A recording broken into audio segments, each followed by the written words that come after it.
الرحمن الرحيم. السلام عليكم ورحمة الله وبركاته. الحمد لله رب العالمين وبه نستعين.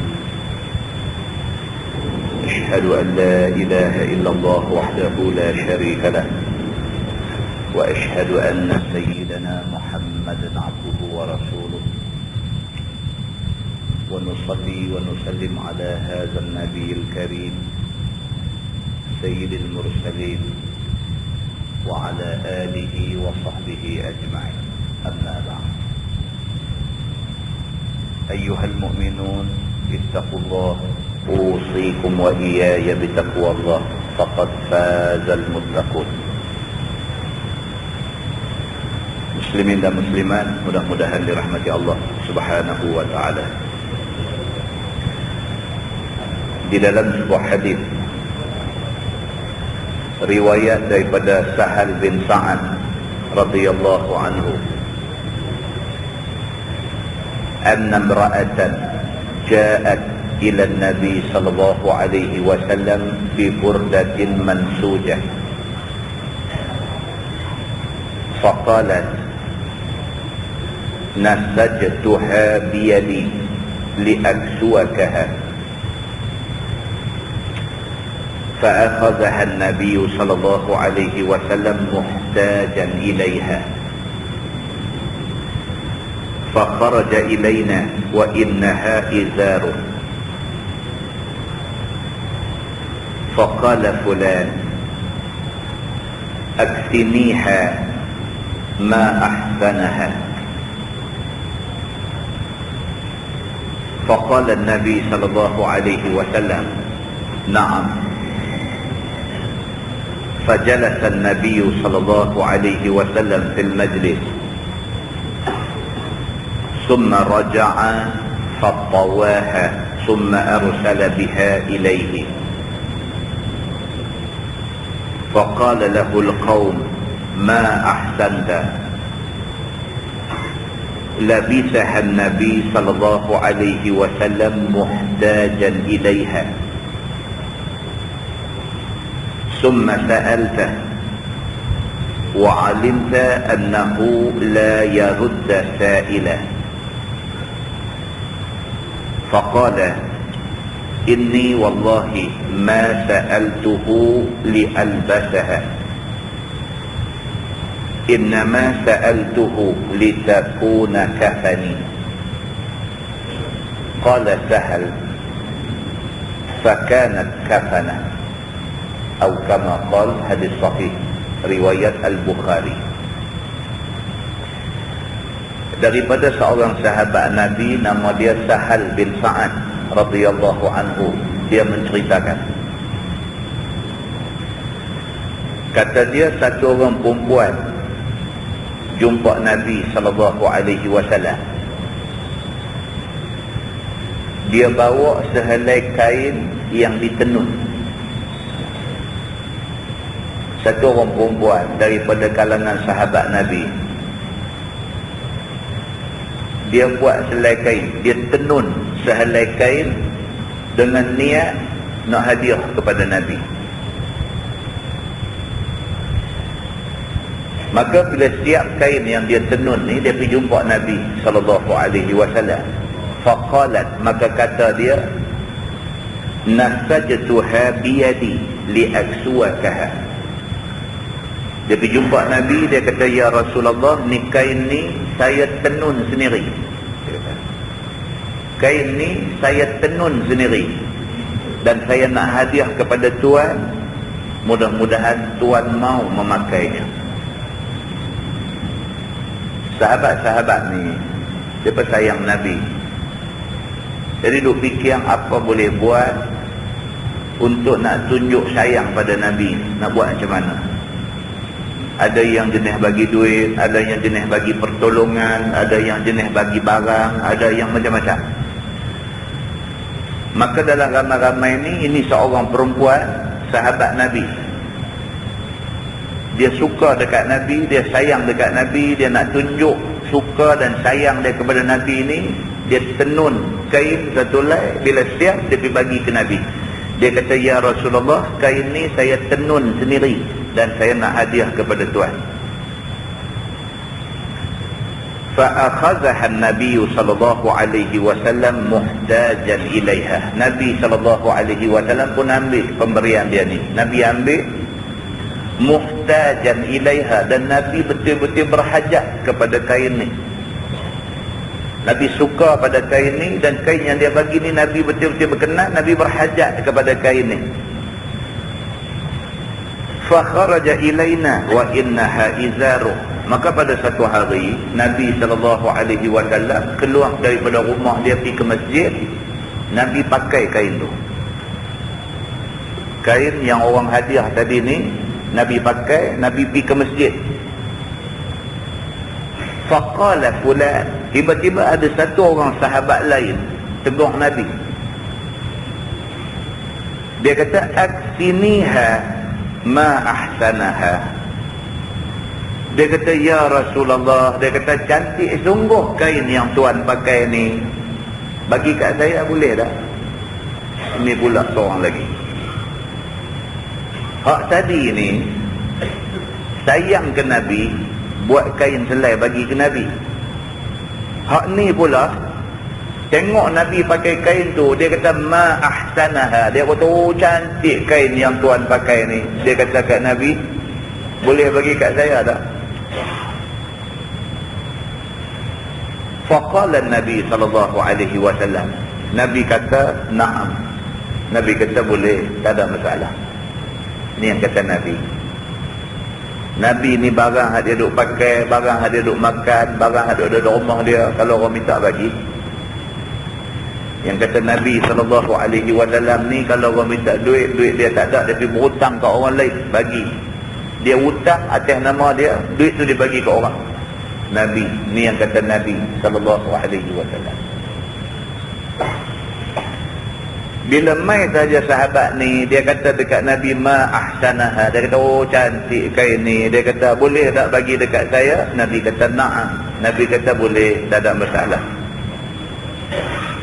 Fajalatan Nabi sallallahu alaihi wasallam fil majlis. Lepas tu Nabi sallallahu alaihi wasallam duduk dalam majlis tu, dan Nabi pun buat kuliah, habis semua selesai. Summa raja'a, kemudian Nabi balik ke rumah. Fatawaha, Nabi londeh kain tu, Nabi lipat-lipat-lipat nak bagi ke dia. Nabi sampai tadi dia tegur, dia minta ke dia, Nabi kata boleh, tapi nanti sah. Nabi duduk dulu, habis kuliah Nabi semua selesai, Nabi balik ke rumah. Balik ke rumah duk ingat lagi, kain hak dia pakai ni ada orang berkenan, ada orang minta. Nabi balik pergi ke rumah. Fatawaha, maka Nabi buang kain tu, lipat-lipat-lipat. Summa arsala biha ilai, Nabi kirim, dibagi dekat kawan anak tadi. Baru pakai sekali. Faqala lahul qaum, kata hadis ni, sahabat-sahabat lain ni pakat bicari kawan hak minta kain Nabi ni. Dia kata, ma ahsanta labisaha Nabi sallallahu alaihi wasallam muhtajan ilaiha, summa sa'altah wa 'alimta annahu la yarudda sa'ila.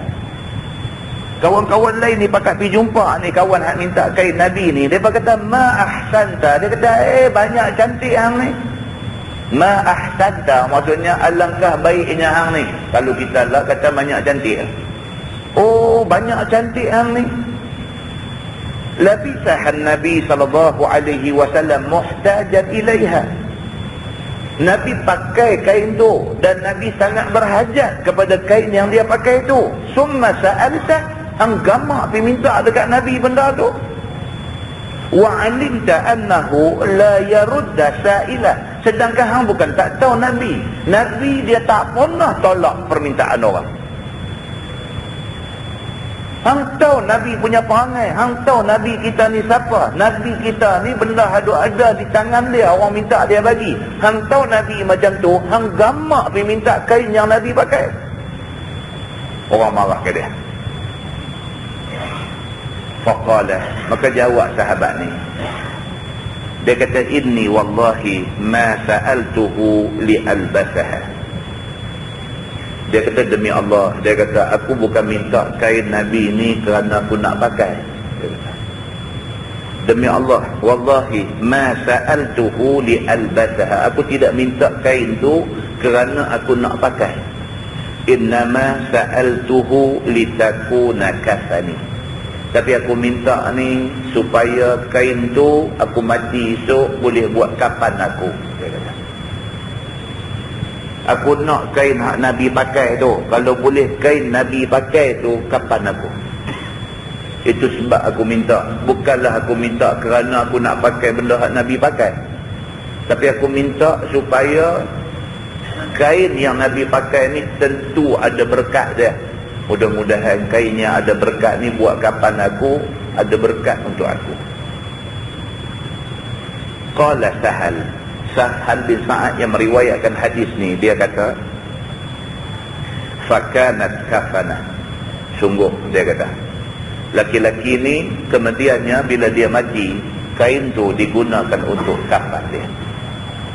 Muslimin dan muslimat yang dirahmati Allah sekalian, hadis itu hadis sahih riwayat Al-Bukhari. Daripada hadis ni tuan-tuan dapat kita faham yang pertama, sahabat sayang Nabi. Cuma sayang ni diterjemahkan dalam dua keadaan.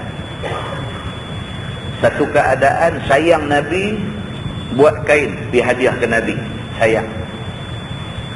Satu lagi keadaan sayang Nabi, kain hak Nabi pakai dia nak ambil buat kapan dia, sayang Nabi juga. Dua-dua sahabat ni, dua-dua pun sayang kepada Nabi SAW. Jadi daripada hadis itu dapat kita faham bahawa sahabat-sahabat Nabi semuanya sayang kepada Nabi. Di dalam sebuah hadis lain, riwayat daripada Anas radhiyallahu anhu, kata dia, ma su'ila Rasulullah sallallahu alaihi wasallam ma su'ila Rasulullah sallallahu alaihi wasallam 'ala al-islam syai'an illa a'tahu wa laqad ja'ahu rajul فأعطاه غنما بين جبلين فرجع إلى قومه فقال يا قوم أسلموا فإن محمدا يعطي عطاء من لا يخشى الفقر وإن كان الرجل لا يسلم ما يريد إلا الدنيا فما يلبث إلا يسيرا حتى يكون الإسلام ahabba ilaihi minad dunya wa ma 'alaiha, atau kama qala, hadis sahih riwayat Imam Muslim. Anas bin Malik radhiyallahu anhu menceritakan, kata dia, Nabi sallallahu alaihi wasallam kalau orang minta sesuatu dekat dia atas nama Islam, Masu'ila Rasulullah sallallahu alaihi wasallam 'ala al-Islam, Nabi sallallahu alaihi wasallam bila orang minta sesuatu pada dia atas nama Islam, illa a'tahu, Nabi tentu bagi. Kalau orang main minta atas nama Islam, Nabi tentu bagi punya. Walaqad ja'ahu rajul, Anas kata pernah satu orang laki-laki mai jumpa Nabi sallallahu alaihi wasallam. Fa'a'tahu ghanaman baina jabalain. Satu orang laki-laki ni, dia ni ketua kaum. Dia ketua kaum. Dia mai jumpa Nabi sallallahu alaihi wasallam minta tolong daripada Nabi.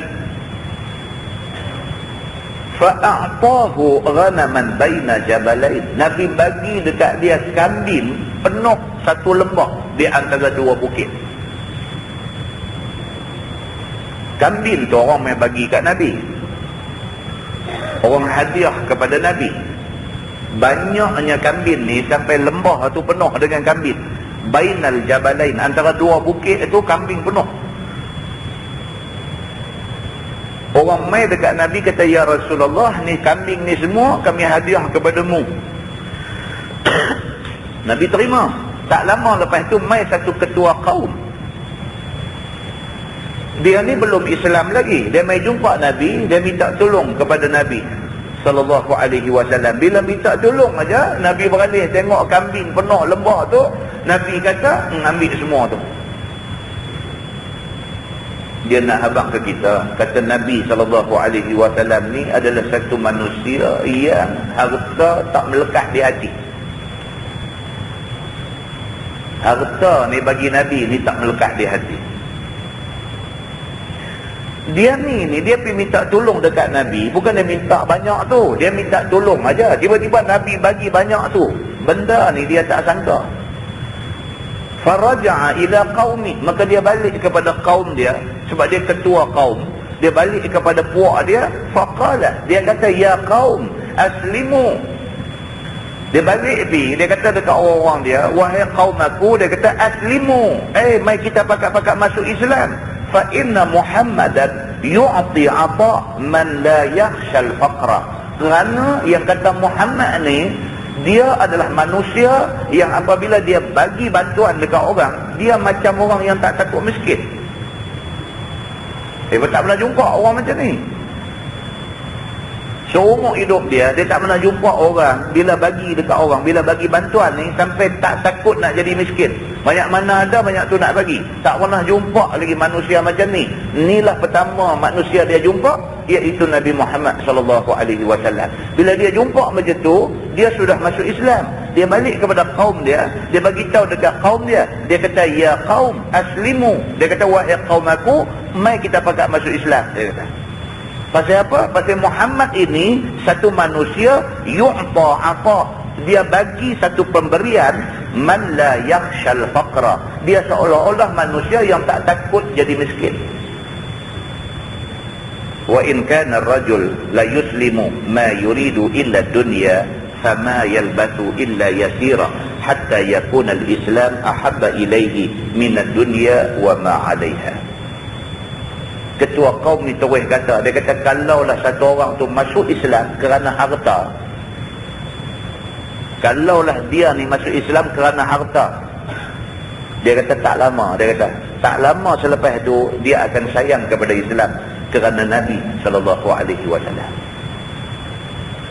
Kalau satu manusia ni masuk Islam kerana harta, pasal apa? Pasal Nabi ni mudah duk bagi benda ke orang. Kalau dia masuk Islam kerana pemberian, kerana kebendaan, kerana material, kerana benda yang diberikan kepada dia, kalau masuk Islam kerana benda pun, tak lama lepas itu dia akan sayang Islam lebih daripada dunia dan isinya. Pasal apa? Pasal Nabi SAW itu menjadi contoh terbaik kepada manusia semua. Muslimin dan muslimat yang dirahmati Allah sekalian, hadis itu hadis sahih riwayat Imam Muslim. Mudah-mudahan mukadimah itu memberi manfaat kepada kita semua, insya-Allah.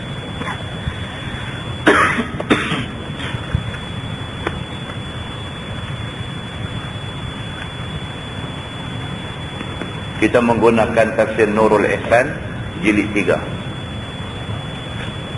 Nurul Ihsan jilid 3.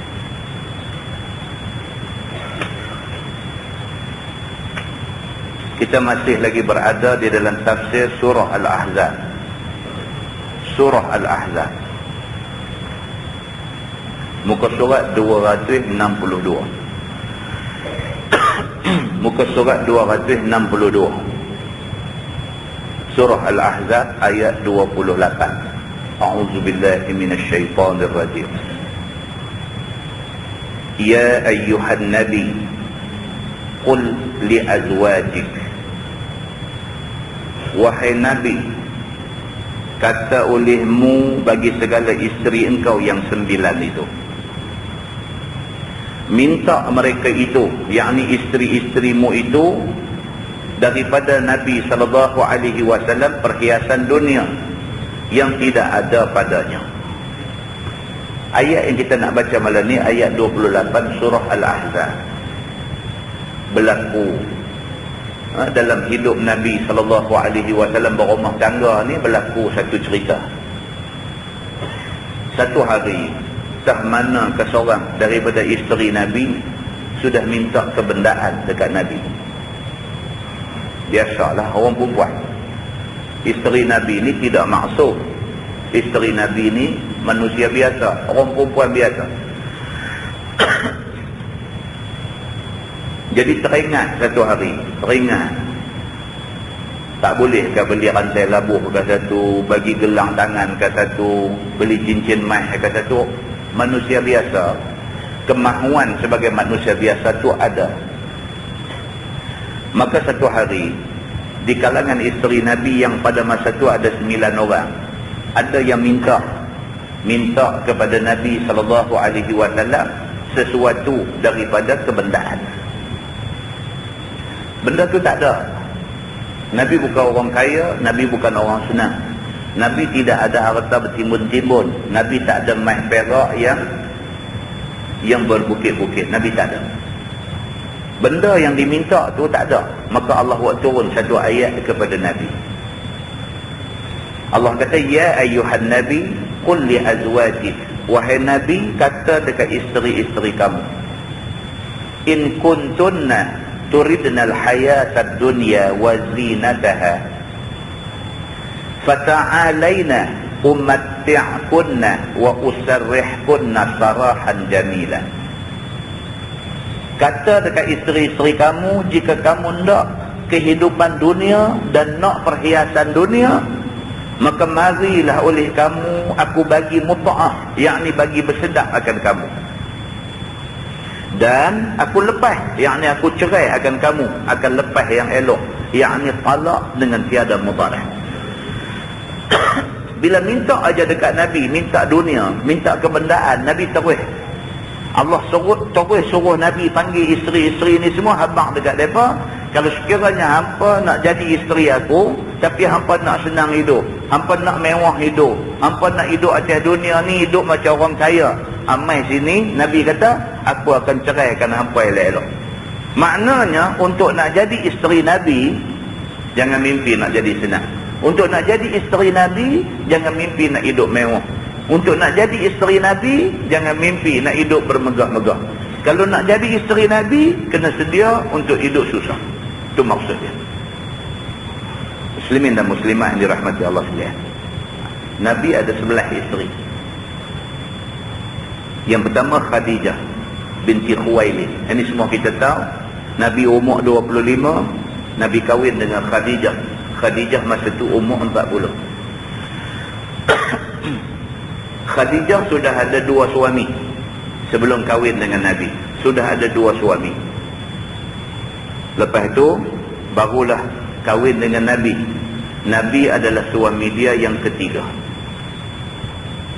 Nabi SAW sangat sayang dekat Khadijah ni. 25 tahun. 25 tahun Khadijah menjadi isteri Nabi. 25 tahun. 15 tahun ketika Nabi belum jadi Nabi. 10 tahun selepas Nabi menjadi Nabi. 25 tahun Khadijah menjadi isteri Nabi SAW. Maka tidak heran Nabi tak boleh lupa kepada Khadijah sampai mati. Nabi tak boleh lupa.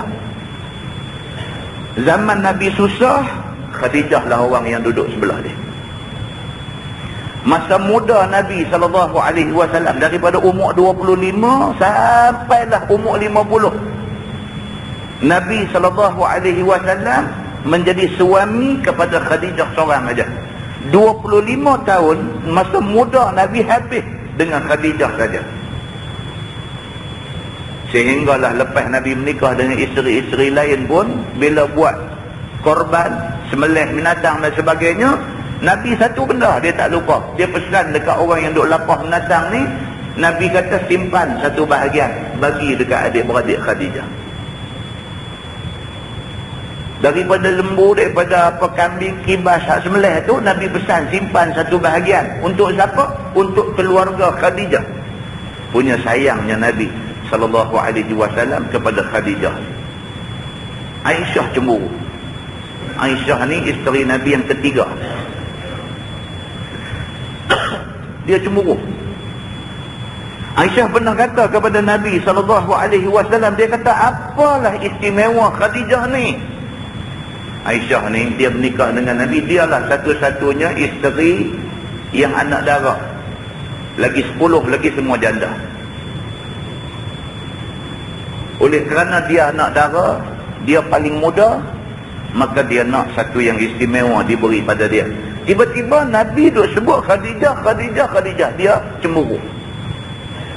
Dia kata dekat Nabi, dia kata, apa istimewa Khadijah ni? Melainkan yang saya tahu, dia kata Khadijah ni satu wanita tua masa dulu. Dia kata kat Nabi macam tu. Khadijah ni satu orang wanita tua, dia kata kat Nabi. Dan dia adalah kenangan masa lalu kamu, dia kata.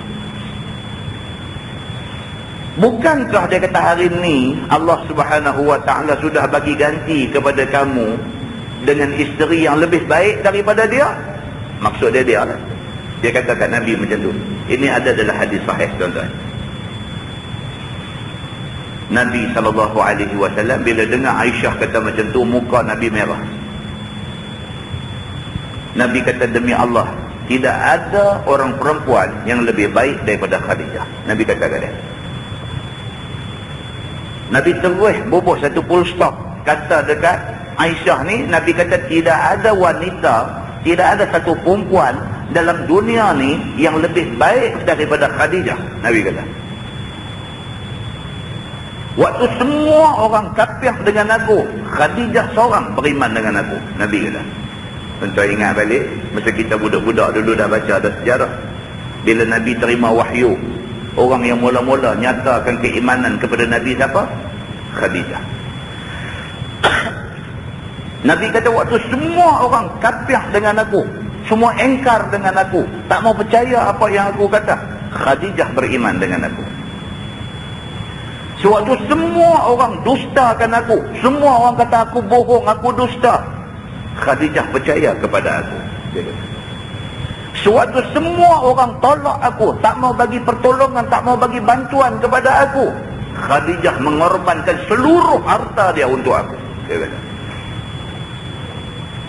aku dapat anak dengan Khadijah. Dia kata. Aisyah radhiyallahu anha bila dengar macam tu, terus diam dia. Dan dia kata, semenjak daripada hari itu, aku tidak pernah sebut aku tak suka Khadijah di depan Nabi SAW. Muslimin dan muslimat yang dirahmati Allah sekalian. Itu cerita Nabi dengan Khadijah. Sangat istimewa kedudukan Khadijah ni di sisi Nabi SAW.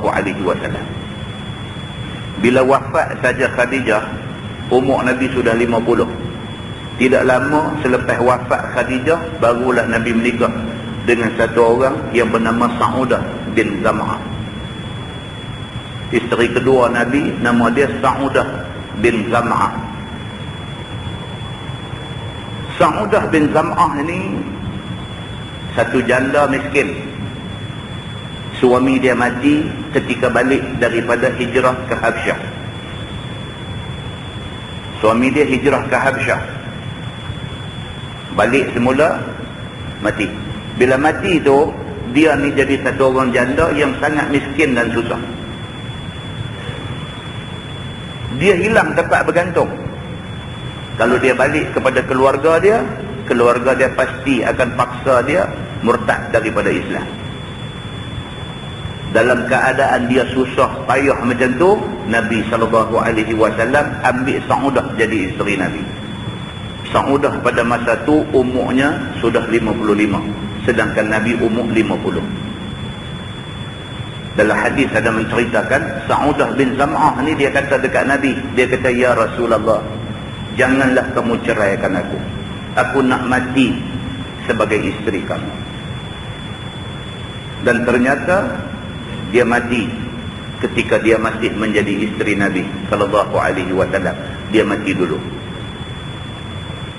Sa'udah bin Zam'ah ni punya, tak mau ingat Nabi nak tinggal dia ni, tak mau bagi Nabi tinggal dia. Sehingga kan selepas Nabi kahwin dengan Aisyah, dia pergi jumpa Nabi SAW. Sa'udah kata dekat Nabi, dia kata, ya Rasulullah, giliran untuk aku bagi kepada Aisyah. Dia tua dah, dia umur 55. Nabi menikah dengan Aisyah selepas menikah dengan dia. Dia pergi jumpa Nabi, dia kata, ya Rasulullah, aku minta satu, jangan tinggalkan aku. Nabi tak pernah sebut kata nak tinggal dia, tapi dia takut kot Nabi tinggal dia. Dia pergi kata dekat Nabi, ya Rasulullah, giliran aku bagi kepada Aisyah. Demikian mulianya yang kata Saudah binti Zam'ah ini. Nabi kahwin dengan Aisyah binti Abi Bakr, satu-satunya isteri Nabi yang masih anak dara ialah Aisyah binti Abi Bakr. Aisyah radhiyallahu anha adalah isteri yang paling alim di kalangan isteri-isteri Nabi. Isteri Nabi yang 11 orang ni paling alim Aisyah radhiyallahu anha. Paling lawa Zainab binti Jahsy. Ini cerita dalam hadis semua. 11 isteri Nabi itu yang paling cantik, paling lawa Zainab binti Jahsy. Sekali kita cerita pasal dia. Ayat yang kita nak baca malam ni ada banyak kaitan dengan Zainab binti Jahsy. Dia isteri Nabi paling lawa dan dia adalah sepupu Nabi sallallahu alaihi wasallam. Aisyah radhiyallahu anha anak dara, satu-satunya isteri Nabi yang anak dara dan paling alim, banyak menghafaz hadis Nabi selepas daripada Abu Hurairah radhiyallahu anhu dan selepas daripada Abdullah bin Umar bin Al-Khattab radhiyallahu anhu. Aisyah adalah orang yang paling banyak meriwayatkan hadis Nabi selepas daripada dua orang tadi. Sehingga kan Urwah bin Zubair pernah kata, aku tak pernah jumpa satu orang wanita yang lebih alim daripada Aisyah. Sangat alim tentang ilmu fiqh dan sangat alim tentang ilmu pengubatan dan sangat alim tentang syair Arab. Dia kata, ini Aisyah radhiyallahu anha. Nabi SAW setelah wafat Khadijah, Nabi kahwin dengan isteri-isteri yang berikutnya, yang 10 orang ni. Di kalangan 10 ni pula Aisyah lah yang Nabi paling sayang. Sehingga kan dalam hadis Nabi kata, Allahumma hadha qismi fima amlik fala tu'akhidni fima la amlik.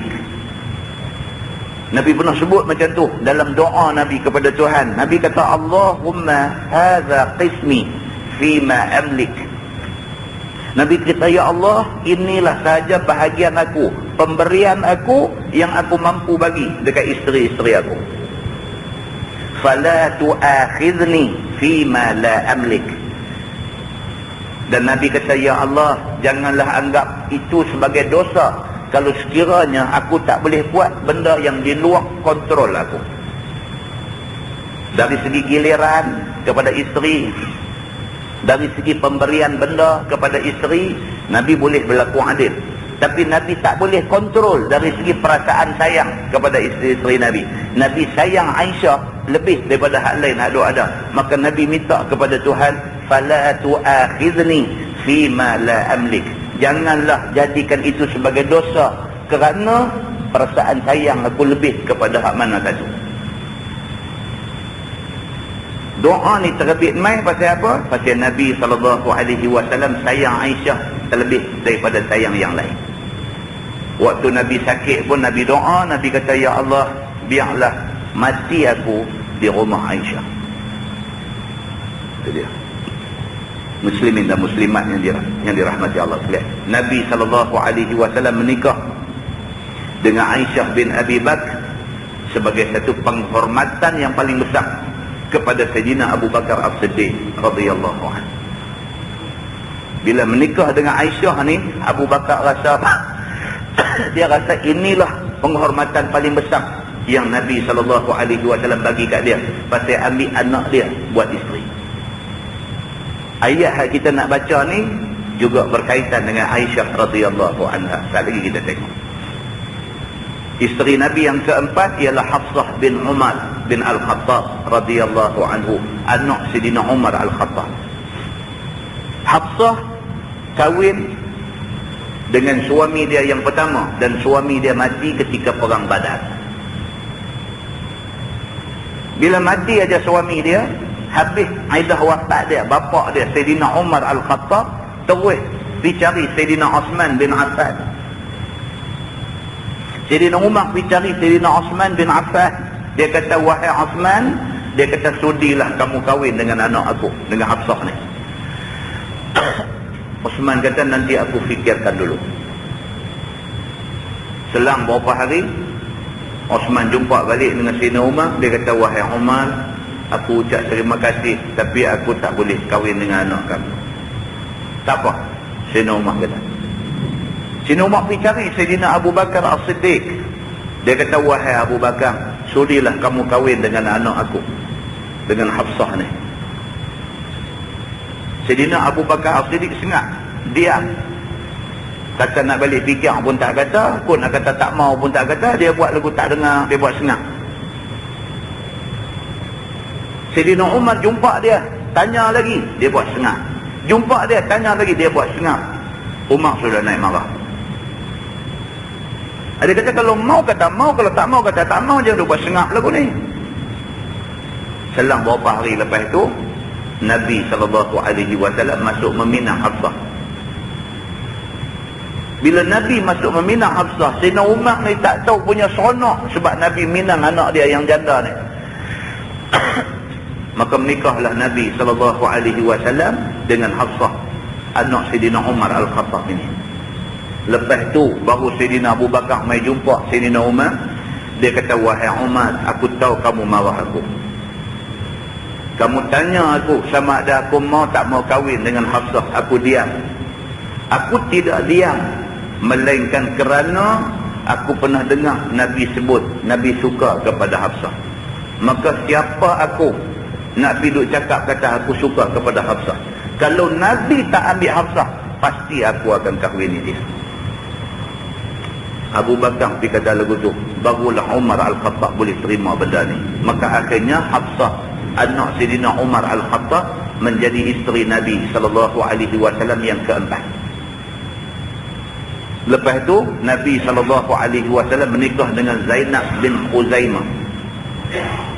Zainab bin Khuzaimah waktu menikah dengan Nabi umur sudah 60. 2 tahun selepas dia kahwin dengan Nabi SAW, dia meninggal dunia. Zainab bin Khuzaimah ni dan jadi isteri Nabi 2 tahun saja. Lepas tu dia meninggal dunia. Suami pertama dia syahid di Badar, iaitu Ubaidillah bin Harith bin Abdul Muttalib. Nabi tuan-tuan menikah dengan orang perempuan yang macam-macam ni. Macam mana orang nak tuduh kata Nabi ni jahat, kaki perempuan? Macam mana boleh tuduh macam tu? Sedangkan kalau kita teliti, Nabi SAW menikah dengan perempuan-perempuan yang macam ni, umur 55, umur 60, macam tu. Kahwin tidak lain tidak bukan tujuan kerana nak tolong dan kerana nak membantu mereka yang susah. Kemudian Nabi kahwin dengan Zainab binti Jahshin. Ini perkahwinan yang penuh kontroversi. Nabi kahwin dengan Zainab binti Jahshin ini, dia adalah sepupu Nabi SAW. Anak mak saudara Nabi, sebelah mak Nabi. Mak Nabi nama Aminah, ini adik-beradik sebelah Aminah. Maka Zainab binti Jahshin adalah sepupu Nabi. Daripada kecil membesar bersama dengan Nabi SAW. Daripada belum turun ayat hijab, ayat perintah suruh orang perempuan pakai tudung tutup rambut semua, sebelum turun ayat tu dah Nabi dah ada bergui dah dengan Zainab binti Jahshin ni. Nabi tidak ada perasaan apa-apa kepada Zainab bin Jahshin ni. Bila sampai satu peringkat umur, Nabi ambil satu anak angkat, nama dia Zaid bin Harithah. Nabi ambil dia, Nabi merdekakan dia, Nabi jadikan dia anak angkat Nabi. Kemudian Nabi nak bagi Zaid bin Harithah, anak angkat Nabi ni, kahwin dengan Zainab bin Jahshin.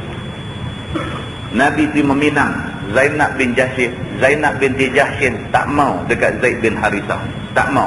Pasal apa? Pasal Zainab binti Jahshin dia daripada keturunan bangsawan orang Quraisy, sedangkan Zaid bin Harithah daripada hamba abdi yang dimerdekakan. Dia tak mau. Bila tak mau tu, turun ayat yang kita akan baca sekali lagi. Bila turun ayat tu, maka dia dah Allah turunkan ayat perintah suruh dia turut apa yang Nabi mau. Nabi mau dia kahwin dengan Zaid, maka dia turut kerana perintah Allah dalam Quran. Dia pun turut. Maka Zainab binti Jahshin kahwin dengan Zaid bin Harithah, anak angkat Nabi. sallallahu alaihi wasallam. Tak lama lepas kahwin tak jadi elok rupanya. Dalam riwayat banyak menceritakan dia tak berkenan dekat Zaid. Dia menikah ni semata-mata kerana Allah perintah dalam Quran. Hati tak mahu. Oleh kerana menikah kerana terpaksa, maka akhirnya rumah tangga tak ada elok. Akhirnya Zaid terpaksa menceraikan dia. Bila Zaid nak ceraikan dia, Zaid bertanya dulu Nabi. Nabi kata jangan ceraikan dia. Dan turun ayat Quran kata tunggu dulu, jangan ceraikan isteri kamu. Ternyata selepas itu tak boleh dah. Zainab binti Jahsyin tak boleh tengok muka Zaid bin Harithah ni sampai akhirnya mereka bercerai. Tak lama selepas bercerai itu, Nabi SAW masuk meminang Zainab binti Jahsyin dan menjadi isteri Nabi SAW. Dan Zainab binti Jahsyin ini adalah isteri Nabi yang paling lawa di kalangan isteri-isteri Nabi hadu ada. Ini cerita dia. Kemudian yang ketujuh, isteri Nabi nama dia Hindun ataupun lebih dikenali dalam hadis dengan nama Ummu Salamah. Suami dia juga syahid di dalam perang Uhud. Tinggal dekat dia anak 4 orang. Ummu Salamah ni suami mati, tinggal anak 4 orang. Sangatlah susah hidup Ummu Salamah ni. Nabi SAW apabila masuk meminang dia, Hindun kata dekat Nabi, dia kata Hindun ataupun Ummu Salamah ni, dia kata dekat Nabi, dia kata aku sudah tua, dia kata. Ada 4 orang anak yang yatim. Bahkan aku ada satu perangai yang tak elok, iaitu aku kuat cemburu, dia kata. Masih maukah Tuan mengambil aku sebagai isteri? Dia kata. Dia kata dekat Nabi, dia kata ya Rasulullah, yang pertama saya ni orang tua, dia kata. Sudahlah tua, ada anak pula yatim 4 orang duk ada ni, dan aku orang miskin. Tambah pula aku ada satu perangai huduk yang aku sendiri tahu, aku kuat cemburu, dia kata. Nabi SAW kata, memang aku pemelihara anak yatim, Nabi kata. Dan aku akan doa kepada Allah Subhanahu wa taala supaya Allah hilangkan cemburu kamu itu. Tidak lama selepas itu, Nabi SAW berkahwin dengan Ummu Salamah. Ternyata Nabi kahwin ni semata-mata kerana nak tolong Ummu Salamah ataupun Hindun ini.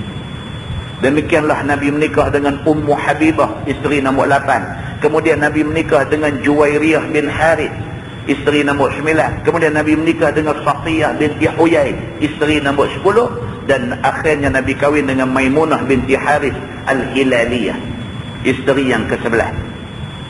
Isteri Nabi yang ke-11 ni, Aisyah radhiyallahu anha kata, dia kata tidak adalah isteri Nabi yang paling takwa melainkan Maimunah lah yang paling takwa. Aisyah mengaku, kata Maimunah ini isteri Nabi yang paling bertakwa kepada Allah Subhanahu wa taala. Itu latar belakang sikit sebanyak tentang isteri-isteri Nabi SAW. Kita tengok apa cerita tentang isteri-isteri Nabi ini. Firman Allah, wa in kuntunna turidna Allah wa rasulah wad daral akhirah fa inna Allah a'adda lil muhsinati minkunna ajran 'azima. Dan jika ada kamu berkehendak redha Allah dan Rasulnya dan pahala akhirat, yakni syurga, maka bahwasanya Allah Ta'ala sedia bagi segala perempuan yang kerja kebajikan daripada kamu itu pahala yang sangat besar, iaitu syurga. Bila isteri Nabi, di kalangan isteri Nabi ini ada yang pergi minta kebendaan daripada Nabi, sedangkan benda yang diminta tu Nabi tak ada. Allah tulis buat turun ayat ni, wahai Muhammad, pergi beritahu dekat isteri-isteri kamu, kalau sekiranya hampa mau hidup senang atas dunia, aku akan ceraikan hampa dengan cara yang elok. Tapi kalau sekiranya wa in kuntunna turidna Allah wa rasulah wad daral akhirah, tapi kalau hampa nak keredaan Allah, keredaan Rasul dan kebahagiaan akhirat, fa inna Allah a'adda lil muhsinati minkunna ajran 'azima, Tuhan janji dekat hampa pahala besar. Dia bagi tahu dekat isteri-isteri Nabi ini macam tu. Lah ni hampa mau dunia ke hampa mau akhirat? Kalau sekiranya hampa semua mau dunia, aku boleh cerai hampa, hampa pilih nak hidup cara dunia hampa. Tapi kalau hampa mau keredaan Allah, keredaan Rasul dan juga kebahagiaan akhirat, kekal sebagai isteri aku, Allah akan bagi balasan yang besar, yakni syurga di hari akhirat esok. Nabi SAW pun baca ayat ni kepada 9 orang isteri dia. Maka memulai Nabi SAW akan beri pilih kepada isterinya yang 9. Antara cerai jika kehendak dunia dan tiada cerai jika kehendak akhirat itu. Nabi mulakan dengan Aisyah radhiyallahu anha. Daripada 9 ada tadi. Isteri Nabi kita kata ada 11, tolak 2. Tolak siapa? Satu Khadijah dengan satu lagi yang menikah dengan Nabi 2 tahun. Lepas itu dia pun meninggal dunia. Tolak 2 orang. Tinggal 9 ya. Tolak Zainab bin Khuzaimah dengan Khadijah, tinggal 9 orang. Dekat 9 orang ni Nabi bagi pilih kepada mereka. Nabi kata, lah ni kalau sekiranya hampa mau dunia, aku bila-bila masa boleh cerai hampa. Hampa pilih nak hidup cara hampa.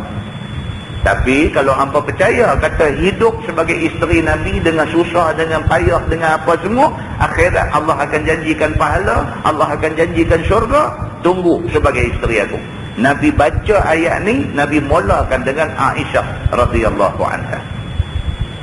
Dan baca Nabi SAW akan ayat tadi, beri dengarnya. Dan suruh mesyuarat dengan 2 ibu bapanya. Nabi kata dekat Aisyah, wahai Aisyah, pergi balik bincang dengan mak dengan bapak dulu.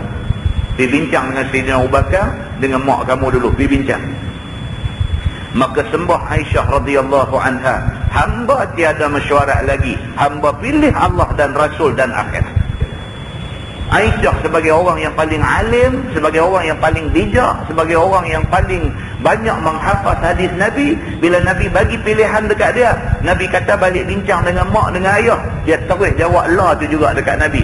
Dia kata kalau ini halnya, nak suruh aku pilih sama ada nak kekal sebagai isteri kamu dan dijanjikan syurga, ataupun aku ni dibebaskan hidup cara dunia, tak payah tanya mak bapak aku. Sekarang aku boleh buat keputusan. Aku pilih Allah, aku pilih Rasul. Dan macam Aisyah juga, masing-masing kira nak hidup dengan Nabi SAW. Biar susah tak ada apa tak apa, janji kami sampai mati, kami tetap duduk pada status menjadi isteri Nabi SAW dan menjadi ummahatul mu'minin, menjadi ibu-ibu kepada orang-orang yang beriman kepada Allah Subhanahu wa ta'ala. Maka dibalas Allah akan taat mereka itu dengan haram Nabi berkahwin kemudian daripada itu. Dan Nabi tak kahwin dah selepas daripada kahwin dengan Maimunah yang last sekali. Firman Allah, ya nisa'an nabi man ya'ti min kunna bifahishatin mubayyinah yudha'af lahal azabu dhi'fain. Wahai segala isteri Nabi, barang siapa yang mendatang daripada kamu itu dengan maksiat yang zahir, nescaya digandakan baginya akan azab itu 2 kali ganda daripada isteri orang lain. Itu dia. Jadi isteri Nabi ni bukan senang. Kalau orang perempuan lain buat dosa, satu dosa, dia buat satu kesalahan, dapat satu dosa. Tapi kalau isteri Nabi SAW buat satu kesalahan, 2 dosa. Pasal apa? Pasal dia isteri Nabi, dia kena jaga sekali ganda lebih jaga lagi daripada orang perempuan lain. Itu dia. Macam kita lah, ustaz, bini ustaz lebih lagi kena jaga daripada bini cikgu. Bini pemimpin lebih lagi kena jaga daripada bini rakyat. Pasal apa? Pasal orang duk teropong tengok. Bini Nabi, isteri Nabi SAW lebih lagi kena jaga pasal dia isteri Nabi. Maka Allah Subhanahu wa ta'ala turun satu ayat terang-terang. Tuhan kata, ya nisa'an Nabi, wahai isteri-isteri Nabi, man ya'ti min kunna bifahishatin mubayyinah, siapa di kalangan isteri Nabi yang buat satu dosa secara terang, yudha'af laha al-azabu dhi'fain, maka digandakan azab kepada dia 2 kali ganda. Makna hang kena jaga lebih pada orang lain jaga lagi. Pasal apa? Pasal orang duk teropong tengok. Firman Allah, wa kana zalika 'ala Allah yasira, Dan adalah yang demikian itu atas Allah itu mudah. Tuhan kata senang bagi Tuhan nak kenakan azab kepada siapa-siapa. Wa man yaqnut minkunna lillahi wa rasulih wa ta'mal salihah nu'tiha ajraha marratain wa a'tadna laha rizqan karimah. Dan barang siapa yang taat daripada kamu kepada Allah dan Rasulnya dan beramal ia akan amal yang saleh, nescaya kami kurnia akan dia pahala 2 kali ganda pahala perempuan lain. Demikian juga isteri Nabi, kalau dia buat satu ketaatan, orang lain kalau buat satu ketaatan dapat 10 pahala. Isteri Nabi buat satu ketaatan dapat 20 pahala. Orang lain buat satu dosa dapat 1 dosa. Isteri Nabi buat 1 dosa dapat 2 dosa. Buat baik pun ganda, buat jahat pun ganda. Dan kami sedia baginya rezeki yang mulia, yakni di dalam syurga nanti. Firman Allah, ya nisa an-nabi lastunna ka ahadin minan nisa. Wahai segala isteri Nabi, tiada kamu seperti seorang daripada segala perempuan yang lain. Tuhan beritahu dekat isteri-isteri Nabi, hampa tak serupa orang perempuan lain, hampa lain. Kerana dipilih Allah akan mereka itu jadi isteri kepada Nabi SAW, Nabi pilihannya. Hampa tak serupa macam perempuan lain, pasal hampa dipilih oleh Allah untuk jadi isteri Nabi. Berapa beruntungnya, berapa punya untungnya orang yang dipilih untuk menjadi isteri Nabi. Berapa punya untung. Maka sedanglah bahawa hampa orang pilihan Allah Subhanahu wa ta'ala. Dan Nabi Muhammad itu penghulu kepada semua anak Adam. Firman Allah, inittaqaitunna fala takhda'na bil qaul fayatma'a alladhi fi qalbihi marad. Jika kamu takut akan Allah sebenar-benar takut, maka janganlah kamu merendah dengan percakapan bagi segala lelaki-lelaki. Itu dia. Dia main satu peraturan, satu garis panduan pada orang perempuan. Allah kata dalam ayat tu, inittaqaitunna, kalau sekiranya kamu orang perempuan, kamu takut, kamu bertakwa kepada Allah, fala takhda'na bil qaul, maka janganlah sekali-kali kamu bila bercakap dengan orang lelaki-lelaki lain yang bukan suami kamu, jangan duduk buat suara mokmek buat lembek suara macam tu. Dia nak pesan macam tu. Ayat ni walaupun turun kepada isteri-isteri Nabi, tetapi untuk semua orang perempuan. Kita dah belajar lah tafsir, dia kata apa? Al-ibrah la bi khususis sabab. Apa? Ayat yang turun ni bukan dengan sebab yang khusus, tetapi pengajaran al-ibrah itu diambil bi umumil lafz, daripada lafaz yang umum. Ayat Quran ni walaupun turun kepada isteri Nabi, tetapi maksud ayat tu umum orang boleh pakai. Maknanya bukan isteri Nabi sahaja yang dilarang daripada hidup bercakap buat suara lembek dengan orang jantan lain ni. Semua orang perempuan pun dilarang berbuat begitu. Maka disebut di sini, dia kata, maka jangan kamu merendah dengan percakapan bagi segala lelaki-lelaki. Maka itu menjadi sebab, jadi tamak oleh mereka yang ada dalam hati mereka itu munafik. Dengan sebab orang perempuan hidup buat bercakap lembek, hidup buat cakap manja tu, menyebabkan jadi tamak, dia kata. Jadi timbul rasa perasaan berahi di kalangan orang lelaki-lelaki yang jahat terhadap dia.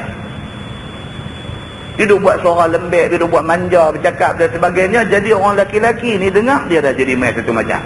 Yang ni dilarang oleh agama, dia kata.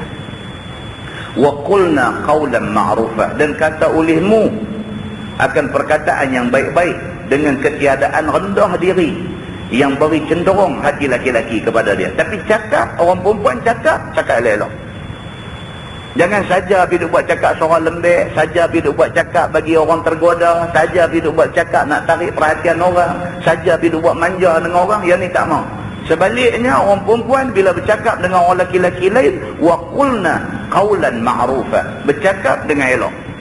Steady cakap. Tak ada nampak macam kita ni saja nak menggoda orang dan sebagainya. Ini disuruh oleh agama. Dia kata waqarna fi buyutikunna, dan tetaplah olehmu wahai perempuan duduk di dalam rumah-rumah kamu. Orang perempuan sesuai di rumah. Maknanya tak ada sebab, tak usah hidup melewat. Itu maksud dia. Orang perempuan sesuai di mana? Dia kata di rumah. Quran kata waqarna fi buyutikunna. Dan hendaklah kamu menetap di dalam rumah-rumah kamu. Tak ada sebab, tak usah keluar. Orang perempuan sesuainya duduk di rumah. Wala tabarrajna tabarrujal jahiliyatil ula. Dan jangan kamu berlenggang-lenggang berjalan dengan pakaian dan perhiasan di hadapan laki-laki. Jangan saja-saja hidup buat pakai nak bagi tarik perhatian orang, bagi tengok kat kita saja. Purposely, orang kata dengan tujuan, dengan niat nak bagi orang lelaki-lelaki tengok. Jangan duk buat perangai macam ni. Dia kata pasal apa? Pasal kita inviting, kita invite, kita menjemput jenayah jadi kat kita. Islam duk bagi tahu benda-benda macam ni. Hidup make up lebih-lebih, hidup pakai wangi bagi terlebih, hidup pakai baju bagi color tarik orang kuat sangat dan sebagainya. Kita menjemput orang, suruh mai buat tak elok kat kita. Maka akhirnya bila orang buat, kita yang terima pada dia. Maka dalam Quran Tuhan kata wala tabarrajna tabarrujal jahiliyatil ula. Dan janganlah kamu berlenggang-lenggang jalan dengan pakaian dan perhiasan di hadapan laki-laki, seperti mana berlenggang-lenggang perempuan jahiliah yang dahulu kala dengan menghiasi diri di depan laki-laki. Ini adalah tutup jalan yang boleh membawa kepada berlaku maksiat. Suruh jaga macam tu. Jangan duduk jemput orang suruh mai buat tak elok ke kita. Tuan-tuan tengok macam mana Islam punya nak jaga orang perempuan. Tapi benda yang sama disalah tafsirkan oleh orang. Mereka kata Islam ni mengongkong orang perempuan. Bukan kongkong. Islam ni nak menjaga orang perempuan. Dia kata Islam ni mengongkong dia. Asilah. Dia salah faham kehendak Allah dalam Quran. Allah nak dia tu dipelihara daripada benda tak elok. Dia hidup kata Allah nak kongkong dia. Nampak? Macam kita dengan anak kita lah. Kita dengan anak kita, kita kontrol dia. Kita kontrol dia, bukan kita nak kongkong dia. Kita kontrol dia sebab kita tak mau bagi dia rosak dengan bercampur dengan orang yang tak tentu sebab. Kita tahu dah, kampung kita duduk ni dengan taik dadah, dengan taik pit, dengan apa, semua keliling rumah ni tak boleh harap dah. Maka kerana kampung kita tu macam tu keadaan dia, maka kita kontrol anak kita. Kita kontrol tu untuk kebaikan dia. Tapi dia salah faham. Dia kata kita ni hidup kongkong hidup dia. Maka akhirnya dia cari jalan, dia keluar juga daripada kawalan kita. Maka akhirnya rosak dia. Macam itulah jadi kepada manusia dalam dunia ni. Tuhan turunkan ayat Quran kerana nak jaga manusia. Tapi manusia rasa Quran ni ikat dia. Quran ni terlampau kontrol dia. Dia ronta-ronta, dia bebas diri dia daripada Quran. Maka akhirnya dia yang rosak. Sama, benda ni sama. Firman Allah, wa aqimnas salah wa atinaz zakah wa ata'na Allah wa rasulah. Dan diri oleh kamu akan sembahyang 5 waktu. Tuhan pesan kepada orang perempuan ni sembahyang bagi cukup. Dan keluar oleh kamu akan zakat harta. Dan taat oleh kamu akan Allah dan Rasul pada segala suruh dan segala tegah. Itu dia. Pesan orang perempuan sama macam orang lelaki-lelaki. Tuhan suruh apa, Nabi suruh apa, kena buat belakang. Macam mana orang lelaki-lelaki kena taat, macam tu orang perempuan kena taat. Firman Allah, innama yuridullahu liyuzhiba ankumur rijsa ahlal bait wa yutahhirakum tathhira. Hanya menghendaki Allah bahawa menghilang daripada kamu dosa wahai segala isteri-isteri Nabi sallallahu alaihi wasallam, dan suci Allah akan kamu akan sebagai suci. Tujuan kawalan-kawalan tadi dikenakan adalah supaya kita terhindar daripada dosa. Itu tujuannya. Apakah matlamat di sebalik Allah perintahkan benda-benda ni semua, di sebalik turunnya peraturan-peraturan ni semua? Matlamat dia apa dia? Untuk nak menghindari daripada terlibat dengan benda-benda yang boleh merosakkan kita. Begitu. Jadi Allah Subhanahu wa taala sebut dalam ayat tu, innama yuridullahu liyuzhiba ankumur rijsa ahlal bait. Allah sebut dalam ayat tu perkataan ahlal bait. Ahlal bait maksudnya ialah keluarga Nabi sallallahu alaihi wasallam. Dalam hadis ada sebut. Dalam hadis ada sebut Nabi sallallahu alaihi wasallam pesan apa? Nabi kata, aku tinggal kepada hampa 2 benda berat. Aku tinggal kepada hampa sakalain. Nabi kata 2 benda berat. Yang pertama, kitab Allah, iaitu Quran. fihil huda. Di dalam Quran itu ada petunjuk, Nabi kata. Dan yang kedua, wa ahla baiti, dan ahli keluarga aku. Bila Nabi kata lagu tu, sahabat tanya Nabi, siapa dia ahlul bait ni ya Rasulullah? Yang kata ahlul bait ni siapa? Nabi kata ahlul bait itu ialah Nabi sebut yang pertama alu Ali, keluarga Sayyidina Ali. Itu ahlul bait. Nabi kata itu ahli keluarga aku. Yang kedua wa alu Aqil, ahli keluarga Aqil. Aqil abang kepada Sayyidina Ali. Wa alu Abbas, dan ahli keluarga Abbas. Abbas ialah pak menakan Nabi. Maknanya keturunan Bani Hashim dengan Bani Abdul Muttalib ini adalah keluarga Nabi sallallahu alaihi wasallam, termasuk nisaun Nabi, isteri-isteri Nabi sallallahu alaihi wasallam. Banyaklah ulama bahas tentang perkataan ahlul bait ni. Contohnya Nabi sallallahu alaihi wasallam pernah selama 6 bulan tiap-tiap hari tanpa selang. Nabi bangkit aja pagi, sebelum Nabi semayang subuh, Nabi akan pergi ke depan pintu rumah Fatimah anak dia.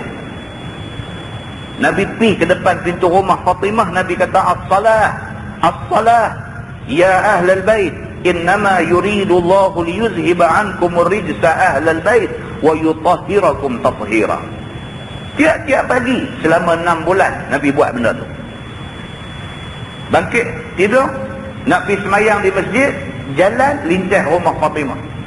Sampai depan rumah Fatimah, Fatimah anak Nabi, isteri kepada Ali bin Abi Talib. Sampai depan rumah Fatimah, Nabi kata as-salah, as-salah. Nabi kata semayang, semayang ya ahlal bait. Nabi kata wahai ahli rumah aku. Kemudian terus Nabi baca ayat innama yuridullahu liyuzhiba ankumur rijsa ahlal bait wa yutahhirakum tathhira. Baca ayat tu 6 bulan tanpa selang Nabi buat benda ni. Maka ulama ambil hadis ni menyimpulkan bahawa anak Nabi, cucu Nabi adalah ahli keluarga Nabi sallallahu alaihi wasallam yang Nabi pesan-pesan sangat-sangat suruh jaga. Begitu. Firman Allah, wazkurna ma yutla fi buyutikunna min ayatillahi wal hikmah. Dan sebut olehmu wahai isteri Nabi barang yang dibaca pada segala rumah-rumah kamu, yakni daripada ayat Quran Allah dan hikmah sunnah An-Nabi sallallahu alaihi wasallam. Yakni disuruh selalu baca Quran dan sunnah Nabi yang menggemar kepada kebajikan dan menakut daripada buat kejahatan, mengingat diri dan mengingat orang lain juga. Ayat ni kata, wahai isteri-isteri Nabi, hampa kena syukur banyak-banyak dekat Tuhan. Pasal apa? Pasal rumah hampa menjadi pilihan untuk ayat Quran turun. Nabi duduk di rumah isteri-isteri dia, Quran duduk turun. Maknanya rumah isteri-isteri Nabi ni menjadi tempat ayat Quran turun. Sahabat Nabi, tuan-tuan, sahabat Nabi bukan kata minta Quran turun di rumah mereka. Kalau boleh mau sangat. Kalau boleh Nabi mai di rumah dia semayang pun tak apa dah. Apatah lagi kalau Quran turun di rumah mereka. Berapa punya seronoknya sahabat Nabi. Kita baca hadis macam mana cerita sahabat Nabi, ahli jemaah di masjid. Tiba-tiba dia kena sakit mata, sampai akhirnya mata dia jadi buta. Oleh kerana mata buta, dia nak berjalan daripada rumah dia nak pergi masjid semayang sudah menjadi susah kepada dia. Maka akhirnya dia pun tak semayang di rumah. Dia minta orang tolong pergi habaq dekat Nabi, jemput Nabi mai rumah dia. Bila Nabi mai di rumah dia, dia habaq dekat Nabi, ya Rasulullah, dia kata semayang di sini. Tempat kamu semayang ni fa'attakhidhuhu musalla. Aku nak jadikan tempat kamu semayang ni tempat aku semayang. Tu dia, nak ambil berkat Nabi macam tu. Nabi mai rumah dia, dia bagi satu tempat, tolong semayang sini. Semayanglah apa pun, semayang di sini. Tempat hak Nabi semayang tu, dia nak jadikan musalla, nak jadi tempat dia semayang. Nabi mai pun bagi dia ada satu kegembiraan yang tak tahu nak abang macam mana. Ini ke pula kalau Quran turun kepada Nabi ketika Nabi duduk di rumah dia, macam mana punya seronoknya dia. Muslimin dan muslimat yang dirahmati Allah sekalian, cerita tentang Masjid Qiblatain ni. Kalau kita pergi Mekah, pergi Madinah, pergi ziarah di Masjid Qiblatain ni, baca tu, hak dia tulis di dinding tu. Dia ada tulis Arab, dia ada tulis bahasa Indonesia, ada pergi baca tengok sejarah rumah yang jadi masjid Qiblatain tu. Dulu rumah, bukan masjid, rumah. Yang kemudiannya tuan rumah tu wakafkan menjadikan masjid. Apa cerita dia? Wahyu turun di rumah tu. Muslimin dan muslimat yang dirahmati Allah dia. Maka dalam ayat ni dia nak bagi tahu dekat kita betapa beruntungnya isteri-isteri Nabi. Sebab rumah mereka menjadi tempat wahyu Allah duk turun. Maka syukurlah banyak-banyak kepada Allah Subhanahu wa taala. Innallaha kana latifan khabira.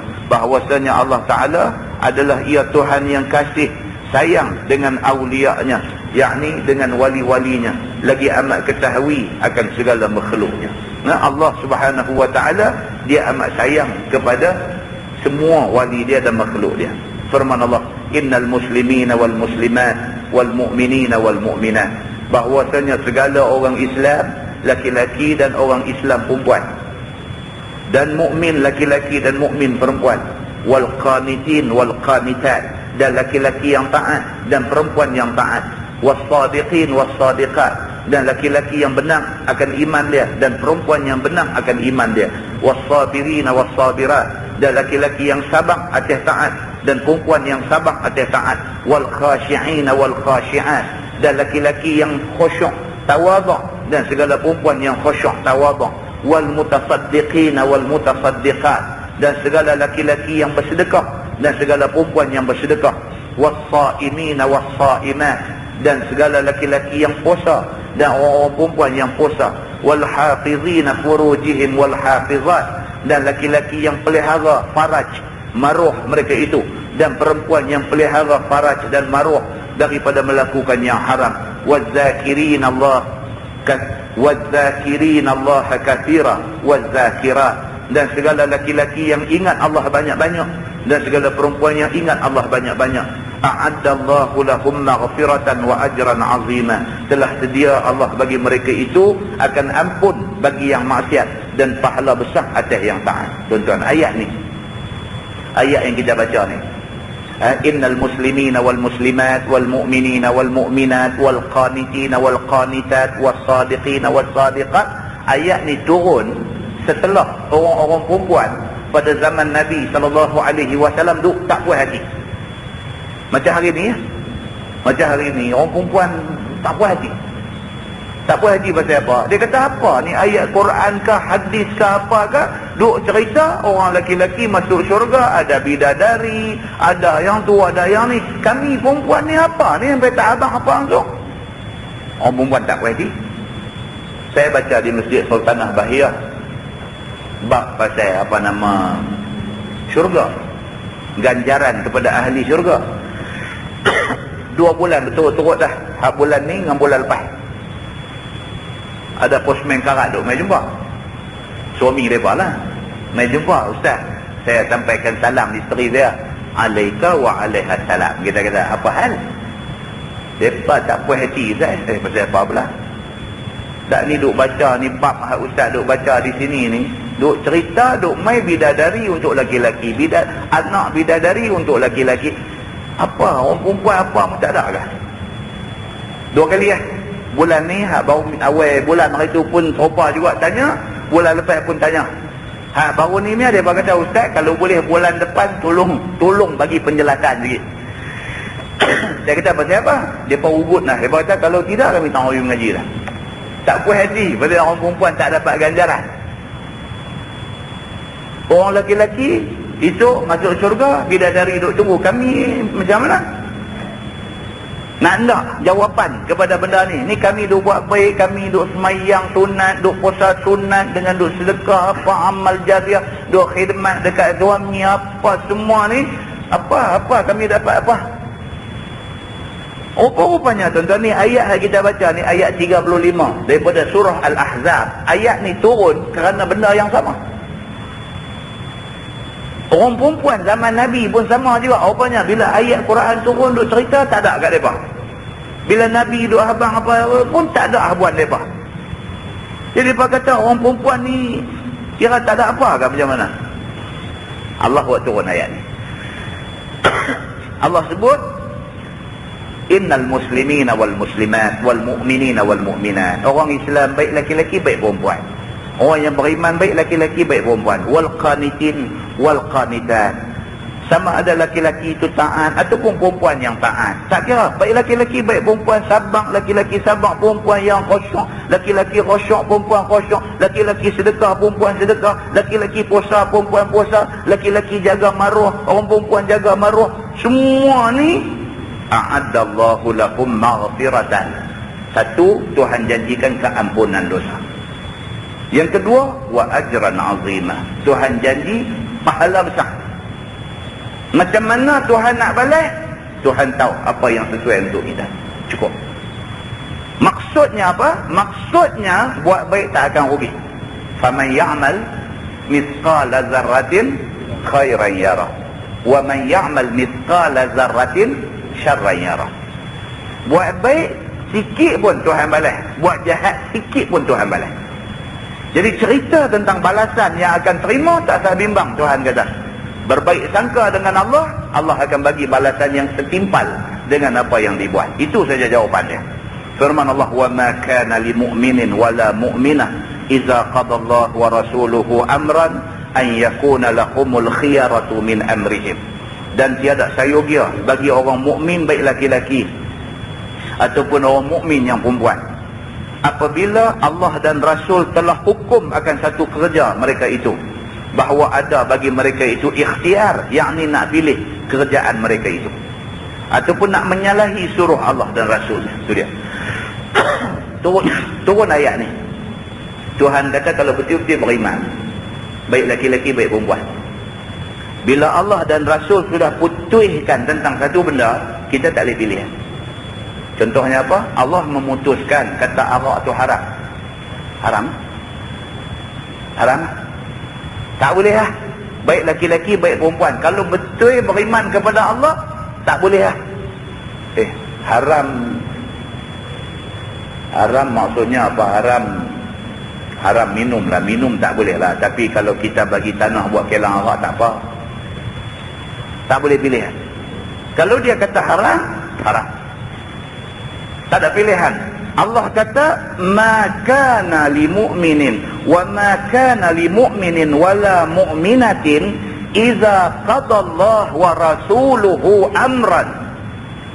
Orang beriman baik laki-laki baik perempuan, apabila Allah dan Rasul sudah buat keputusan tentang satu-satu benda, an yakuna lahumul khiyaratu min amrihim. Tak boleh dah nak pilih-pilih apa pun, tak boleh dah. Bila Tuhan kata zina tu haram, haram. Tak boleh kata ni tengoklah, kalau suka sama suka tak apa, tak boleh. Bila hukum sudah turun, maka itulah yang muktamadnya. Tidak ada lagi pilihan kepada manusia.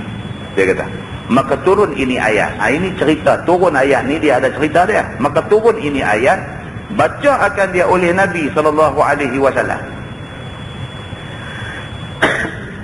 Turun ayat ini pada Abdullah bin Jahshin dan saudara perempuannya, iaitu Zainab bin Jahshin. Dia timbul balik cerita tadi. Salah seorang daripada isteri Nabi ialah Zainab bin Jahshin, isteri Nabi yang paling lawa. Ayat ni turun, maka Nabi dibaca kepada Abdullah bin Jahshin dengan Zainab bin Jahshin. Maka turun ayat ini kepada Abdullah bin Jahshin dan saudara perempuan dia, iaitu Zainab bin Jahshin. Pinang akan dia, yakni akan Zainab itu oleh Nabi untuk Zaid bin Harithah. Maka benci keduanya.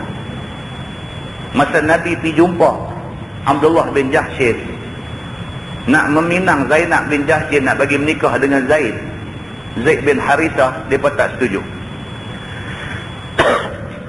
Kerana zon keduanya bahawa pinang Nabi bagi dirinya. Yang ni tak betul. Tuan-tuan tolong potong. Ini fakta yang salah dalam kitab ni. Saya dah semak dah dalam kitab-kitab tafsir yang besar-besar. Ini dia kata unsur Israiliyat di dalam tafsir. Ini tak betul. Ini fakta yang tak betul. Dia ada 2-3 fakta tak betul sekali. Tuan-tuan tolong potong cerita ni. Dia kata kerana zon keduanya bahawa pinang Nabi bagi dirinya. Dia pergi cerita macam ni. Dia pergi cerita kata Nabi nak pergi meminang Zainab binti Jahshin. Abang dia Abdullah bin Jahshin dengan dia sendiri, dengan Zainab bin Jahshin, tak mau terima pinangan itu kerana mereka duk sangka Nabi nak minang, nak jadi bini Nabi, maka mereka tak suka. Ini tak betul. Ini tak betul. Zainab binti Jahshin tidak ada pernah ingat kata tak mau jadi isteri Nabi. Tak ada benda ni. Apa pula Zainab binti Jahshin nak pergi benci dekat Nabi, tak mau dekat Nabi? Tak ada sebab benda ni. Jadi ini tidak ada sumber daripada riwayat yang sahih. Tolong potong. Yang ni dia panggil unsur Israiliyat di dalam kitab tafsir. Benda ni dijelaskan balik, tuan-tuan. Dia ada satu kitab lagi ditulis oleh Muhammad Ali As-Sabuni. Tajuk dia Tafsir Ayatul Ahkam. Tafsir ayat-ayat ahkam. Dia menjelaskan tentang tafsir Israiliyat ini. So dia kata ini adalah satu tafsiran yang salah. Dia kata. Baik. Sebenar-benar cerita dia apa? Sebenar-benar cerita Zainab binti Jahshin tak mau terima pinangan Nabi pasal dia melihat Zaid bin Harithah ini sebagai satu orang bekas hamba, sedangkan dia daripada keturunan mulia. Dia tak mau kahwin dengan Zaid pasal Zaid hamba, dia orang mulia. Kerana sistem kasta dalam masyarakat Arab pada masa itu. Itu sebenarnya tak ada kena mengena dengan Nabi. Itu cerita dia. Baik.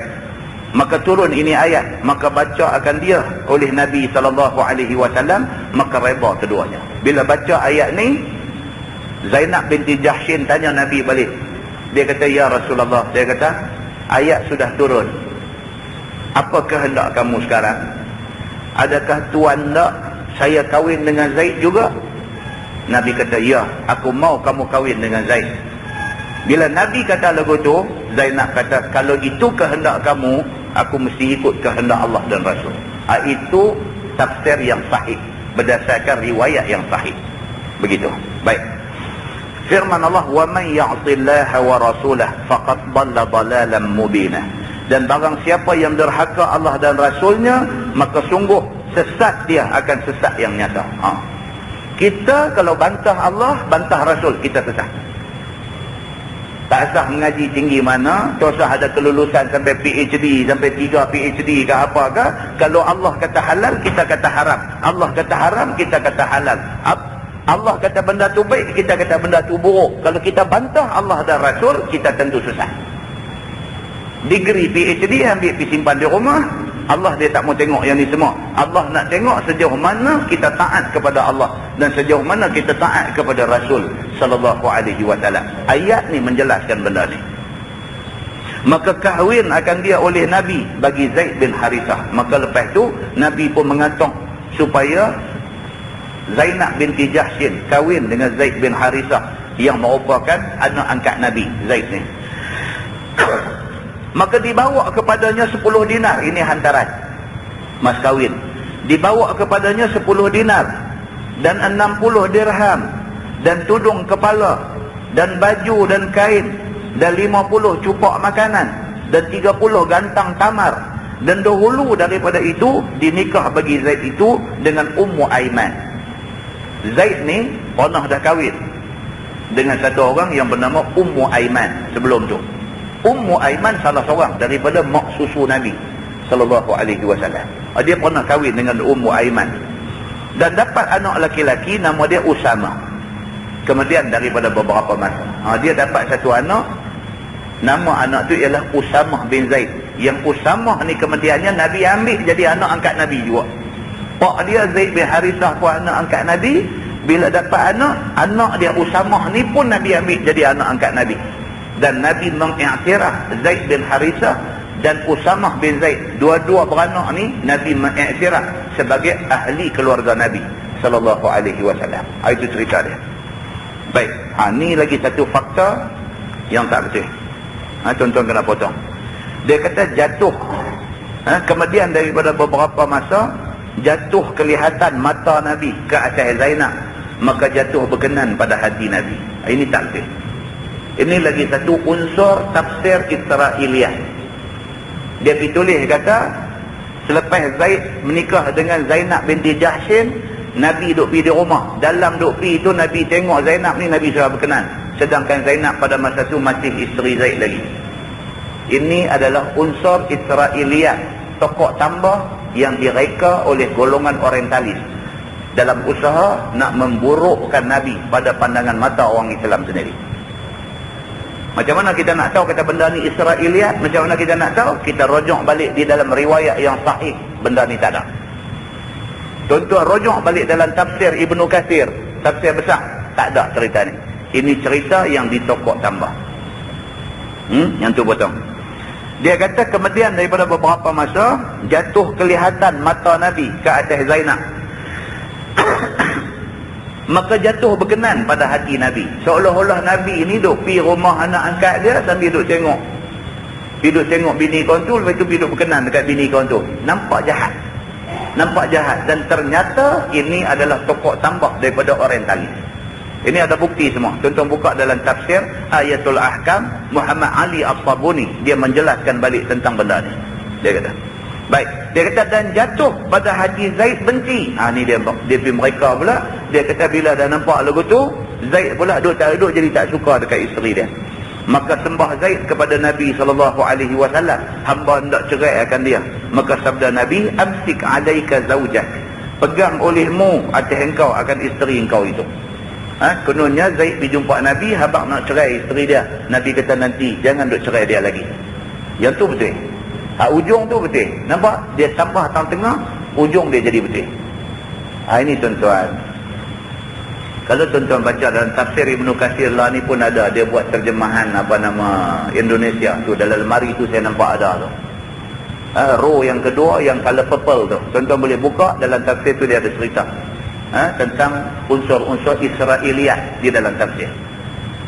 Dia ada cerita tentang benda ni. Baik, ini tak betul. Tak mungkin Nabi SAW pergi berlaku sumbang sebegitu rupa. Tak mungkin. Ini adalah unsur Israiliyah. Firman Allah, wa idh taqulu lilladzina an'ama Allahu 'alaih wa an'amta 'alaih. Dan ketika engkau kata bagi mereka itu, yakni yang telah nikmat Allah atasnya dengan Islam, dan engkau nikmat atasnya pula dengan merdeka, iaitu Zaid bin Harithah, adalah ia dulunya tawanan jahiliah. Beli akan dia oleh Nabi SAW dahulu daripada memerdekakan dia, dan perbuat anak angkat dan pelihara. Itu dia. Ini Zaid bin Harithah, Allah bagi nikmat dekat dia. Nikmat macam mana? Dia asal kafir, perang dengan orang Islam.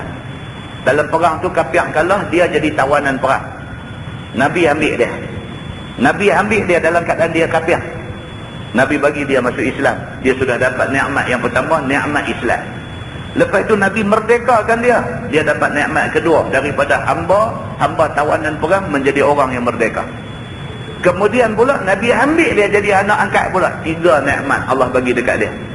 3 nikmat yang Allah bagi kepada Zaid bin Harithah ini disebut oleh Allah dalam Quran. Wa idh taqulu lillazi an'ama Allahu 'alaihi. An'ama Allahu 'alaihi itu ialah Zaid bin Harithah, orang yang mendapat nikmat daripada Allah Subhanahu wa taala. Baik, sampai datang bapa Zaid dan datang Am, yakni uncle dia, pakcik dia, dan Ibnu Am, anak pakcik dia, hendak tebuih dia, tetapi Zaid tiada mau pergi. Lepas dia kena tawan, duduk dalam tawanan Islam, Nabi ambil dia, Nabi merdekakan dia, Nabi bagi dia masuk Islam, Nabi ambil dia jadi anak angkat Nabi. Keluarga dia hak kafir duk mai lagi, duk mai jumpa ni, duk minta nak tebuih, nak ambil dia. Zaid sendiri tak mau. Dia kata aku lebih selesa duduk dengan Nabi SAW. Itu nikmat Allah bagi ke dia. Itu nikmat Allah bagi ke dia. Maka dipelihara Allah dan Rasulnya. Firman Allah, amsik alaika zaujak, pegang olehmu atas engkau akan isteri engkau, dan jangan palak. Turun ayat ni, Tuhan suruh Nabi bagitahu dekat Zaid bin Harithah, jangan ceraikan isteri kamu. Pasal apa? Kita dah kata tadi, isteri dia Zainab binti Jahshin tak suka kat dia. Daripada awal nak menikah dah tak suka dah. Tapi kerana perintah Allah dia menikah juga. Tapi menikah hati tak suka. Nak buat macam mana? Maka akhirnya dia nak bercerai. Bila nak bercerai, Allah suruh tahan, jangan bagi bercerai. Turun ayat ni pesan, jangan duk ceraikan dia. Wattaqillah, dan takutlah olehmu akan Allah pada talak itu. Talak ni satu benda halal, tapi Allah tak suka. Quran kata apa? Abghadul halali ila Allah at-talaq. Perkara yang halal di sisi Allah, tetapi Allah paling murka, ialah talak. Benda tu halal, tak berdosa kalau buat. Tapi Tuhan tak suka kalau sekiranya berlaku perceraian di kalangan orang Islam. Maka bila Zaid bin Harithah nak cerai isteri dia, Nabi kata jangan. Turun pula ayat Quran kata nanti, jangan duk cerai lagi. Takutlah kepada Allah, jangan senang-senang nak cerai isteri yang duk ada. Wa tukhfi fi nafsika mallahu mubdi, dan engkau wahai Muhammad sembunyi pada dalam hati engkau barang yang Allah nyata akan dia, yakni daripada kasih engkau kepadanya. Yang ni tak betul. Lagi satu, dia kata Nabi Muhammad duk sembunyi perasaan dia kepada Zainab binti Jahsh. Bukan itu terjemahan dia. Dan engkau, yakni Muhammad, sembunyi pada dalam hati engkau barang yang Allah nyata akan dia. Nabi Muhammad duk sembunyi itu bukan sebelum bercerai, selepas bercerai dah. Selepas Zaid bin Harithah bercerai dengan Zainab binti Jahsh, lepas dah bercerai, Zainab dah tak ada suami dah, barulah Nabi rasa macam kesian dekat Zainab ni. Nabi ingat nak ambil dia buat isteri. Tapi Nabi takut. Takut pasal apa? Takut sat lagi orang akan exploit cerita ni. Mereka akan kata, cuba tengok Muhammad tak senonoh pergi menikah dengan bini anak dia. Pasal Zaid bin Harithah anak angkat Nabi. Bahkan orang pernah panggil dekat Zaid ni Zaid bin Muhammad. Jadi bila Zaid cerai bini dia, tiba-tiba Nabi nak pergi menikah dengan bini dia. Takut musuh-musuh yang duk tunggu peluang nak hantam Nabi ni, mereka lagi guna isu ni. Mereka kata tengok Muhammad kahwin dengan bekas isteri anak dia sendiri. Macam pak mentua menikah menantu. Jadi Nabi ni duk simpan benda ni dalam hati. Takut kalau kahwin dengan Zainab binti Jahsh, orang akan buat cerita macam ni. Sedangkan cerita tu tak betul. Anak angkat tak akan jadi anak kandung. Itu cerita dia. Tapi dalam masyarakat Arab jahiliah, anak angkat macam anak kandung. Di sini dia punya cerita dia. Baik, dia kata dan jika Zaid cerai, engkau berkahwin akan dia. Tuhan sebut dalam ayat tu, Tuhan kata kalau berlaku perceraian antara Zaid dengan isteri dia, dengan Zainab binti Jahsh, kalau berlaku perceraian, kamu kahwin dengan Zainab. Perintah Allah Subhanahu wa taala. Begitu. Wa takhshan nas, dan engkau takut akan perkataan manusia, iaitu berkahwin isteri anaknya. Ini cerita dia. Firman Allah, wallahu ahaqqu an takhsha, dan Allah Subhanahu wa taala itu terlebih sebenar bahawa engkau takut akan dia pada tiap-tiap suatu kerja, dan berkahwin olehmu akan dia, tidak mengapa atas engkau daripada perkataan manusia itu. Tuhan turun ayat, Tuhan kata dekat Nabi Muhammad, wahai Muhammad, menikahlah dengan Zainab binti Jahsh. Terus ada peduli orang nak kata apa. Ni ayat ni turun. Wahai Muhammad, menikahlah dengan Zainab binti Jahsh. Terus ada kisah orang nak kata apa. Orang kata Muhammad menikah dengan menantu dia. Terus ada peduli kat mereka.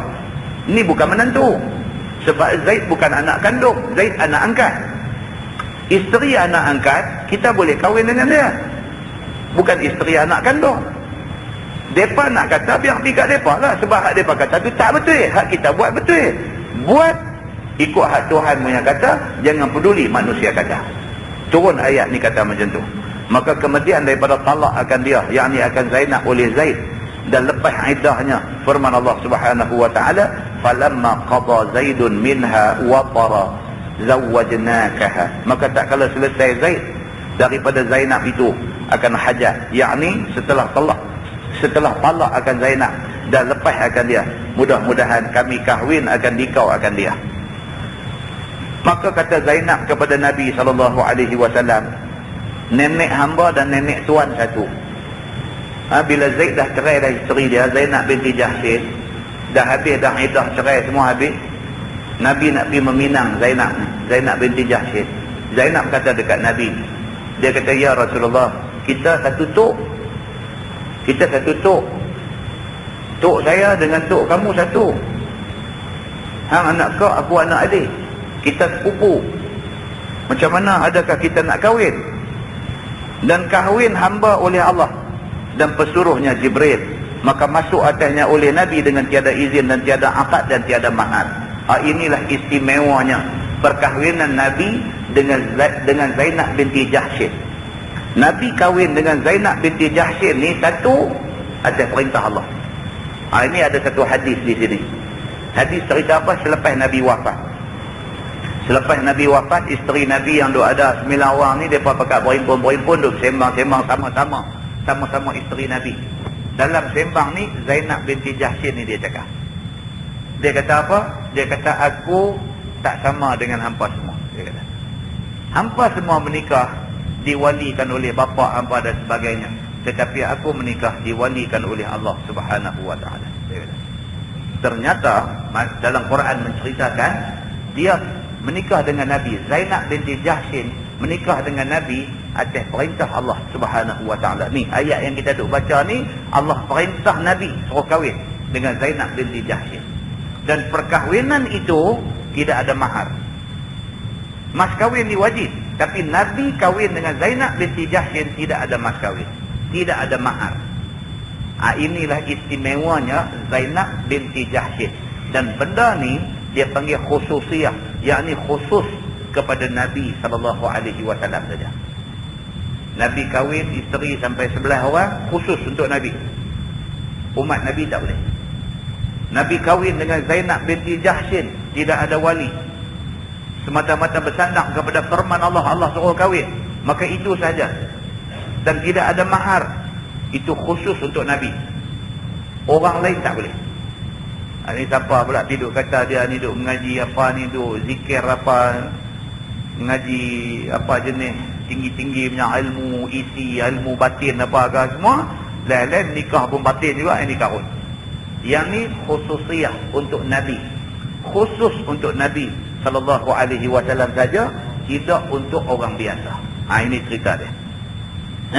Dia kata, maka dan kahwin hamba, Zainab kata, dan aku ni kahwin, dan kahwin hamba oleh Allah. Allah yang mengahwinkan aku dengan Nabi. Dan pesuruhnya Jibril. Dan yang main habaq ni Jibril. Jibril buat turun ayat ni kepada Nabi. Dia kata, ni perintah aku kahwin dengan Nabi. Maka masuk atasnya oleh Nabi dengan tiada izin, dan tiada akad, dan tiada mahar. Nabi kahwin dengan dia, tidak ada akad, tidak ada mahar. Dan tiada satu syarat pun atas perkahwinan itu. Dan adalah berkahwin Nabi SAW dengan Zainab binti Jahshin itu tahun yang kelima hijrah. Dan wafat Zainab kemudian daripada Nabi 10 tahun. Nabi wafat 10 tahun kemudian Zainab binti Jahshin wafat. Itu cerita dia. Maka umurnya ketika wafat 53 tahun. Mati muda lah. Mati tak ada pencet. Umur 53. Dia meninggal. Dan jamu Rasulullah akan muslimin roti dan daging. Nabi menikah ni 11 orang isteri ni. Inilah isteri yang Nabi buat kenduri besar. 11 isteri Nabi. Nabi kahwin 11 kali ni. Daripada 11 ni, hak kenduri besar sikit ialah ketika kahwin dengan Zainab binti Jahshin. Iaitu jamuan itu roti dan daging. Itu kira besar. Lain korma saja lah kot. Kan? Itu besar. Roti dengan daging. Dalam bahasa Arab dia panggil sawiq. Sin waw ya qaf. Kenduri sawiq. Kenduri masa kahwin Nabi dengan Zainab binti Jahshin ini. Dia kata, likai la yakuna 'alal mu'minina harajun fi azwaji ad'iyaihim idza qadaw minhunna watara. Supaya tiada atas mukmin itu dosa pada berkahwin isteri anak pelihara panggilan mereka itu. Ayat ni menjelaskan bahawa apa? Bahawa pak angkat boleh kahwin dengan isteri anak angkat dia. Apabila anak angkat dia menceraikan isteri itu, pak angkat boleh kahwin dengan isteri anak angkat dia. Apabila selesai mereka itu hajat daripada mereka itu, maksudnya selepas cerai, tak salah kalau dia kahwin dengan isteri anak angkat dia. Wa kana amrullahi maf'ula. Dan adalah kerja Allah itu diperbuatnya. Tuhan kalau dia mau macam tu, jadi macam tu. Kalau Tuhan mau Nabi kahwin dengan Zainab binti Jahshin, tidak ada mahar, tidak ada akad, tidak ada wali. Kalau Tuhan mau macam tu, maka jadi macam tu. Siapa pun tak boleh nak query balik apa yang Tuhan buat. Tak boleh. Allah mau Nabi kahwin 11 orang isteri, maka berlaku macam mana yang Allah mau. Siapa pun tak boleh query. Macam mana Tuhan mau, macam tu jadi. Manusia tidak ada hak untuk nak tanya Tuhan pasal apa. Tak ada hak. Nanti kita lah tak boleh nak tanya Tuhan pasal apa, ya Allah lahirkan aku sebagai lelaki-lelaki. sedangkan aku syok jadi perempuan? Tak boleh. Tuhan tentukan kita